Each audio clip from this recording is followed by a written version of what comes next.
تعالى اقول لكم على افضل طريقه تتعاملوا بيها مع السمك البلطي، وبالاخص لو حجمه كبير. ليه؟ لان بيميز الطعم بالطريقه ديت وبيكون جميل جدا. يلا بينا نشوف الطريقه. بس لو اول مره تشوفوني، انا اسمي نانا عادل، ويلا بينا.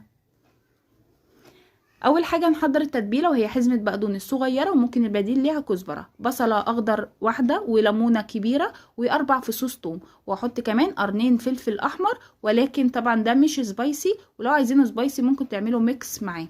التوابل بتاعتي انا هكتبها لكم كلها في اول كومنت تحت، وممكن بهارات السمك تحطوا معلقتين كبار. هاخد كل دوت واحط معلقه كبيره من الخل ومعلقه كبيره من الزيت، وهناخد كل دوت ونفرمه فرم ناعم جدا علشان التتبيله ما تظهرش وما توقعش مننا طبقه التغليف. يعني مهم جدا ان احنا نفرمها فرم ناعم. السمك هنا انا جايباه كده جاهز نضيف، متقطع سنجاري ومفصول اتنين، لان ده حجمه كبير جدا زي ما انتم شايفين. منضفاه بالملح والخل كويس جدا، ومنشفاه اهم حاجه بالميه، يعني نشفوه الميه خالص عشان الزفاره ما تبانش فيه. بتبله وبسيبه طبعا مده ساعه اقل حاجه، وطبعا ممكن اقل من كده على حسب الوقت المتاح. هنحضر طبقة التغليف: كوبايتين من الدقيق ونص كوباية من النشا، واحط شوية من الكزبرة والكركم والملح.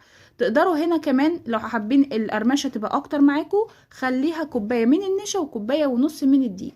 هنغلف سمكة سمكة، وبضغط عليها كده بالبودر بتاعي كده بالدقيق علشان يتماسك والطبقة ما تقعش مننا بعد التحمير. زي ما انتم شايفين كده بضغط عليها بتكون متماسكة معايا. بعد ما بعمل الكمية كلها بنفس الطريقة، بروح اعمل الزيت بيكون حامي هنا، وبحط السمكة بتاعتي. وزي ما انتم شايفين السمكة حجمها كبير، فانا بعمل واحدة واحدة، وبيكون نار متوسطة في البداية، وبعد كده بعلي النار في الاخر عشان تكون مقرمشة وتاخد لون. هنا بقى تقدروا تحطوها على مصفى لو انتوا حابين تحافظوا على القرمشة، او تحطوها على مناديل او بقدونس زي ما انا ما عامله لو انتوا عايزينها طريه.